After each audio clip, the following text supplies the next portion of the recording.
When I was first diagnosed with breast cancer, I knew I would immediately want a second opinion.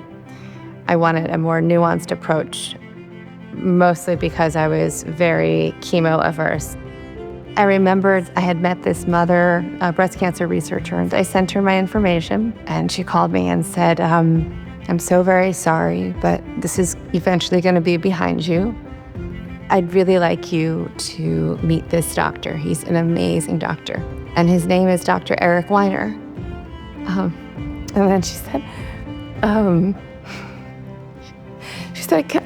going to call him. I'm going to call him right now. And then about an hour later, she calls me and says, he can see you on Thursday at noon. Does that work for you? My husband and I were just overjoyed. So I met Megan probably a year ago. Megan had very definite ideas about what she would do and what she wouldn't do. And as a clinician, you have to listen to that. Megan had a complicated breast cancer in that there was a fair amount of it, both in her breast and in the lymph nodes. But it didn't appear to be a terribly aggressive cancer.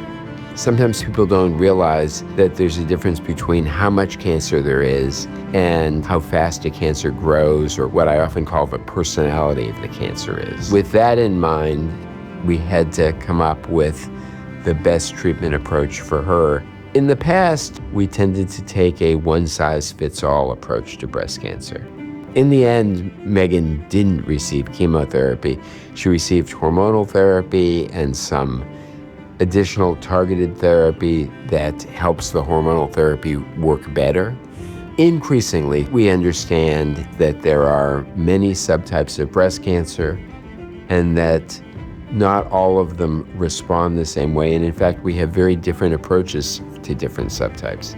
We are completely committed to both providing people with the best care today and figuring out how to do it better tomorrow. And that's what we do at Smilow and the Yale Cancer Center. Thankfully, I went with Dr. Weiner and was able to feel really good about the decision to safely forego chemotherapy. I am delighted that I was able to, given that I have 3 little girls, now they're 3, 4, and 5, I feel like I had cancer. Like, I don't like to say I have cancer, because I'm like, I don't. It's in my past. And so I've thankfully really been living a really good life. It's been a year today from my diagnosis, and I feel good. Yeah.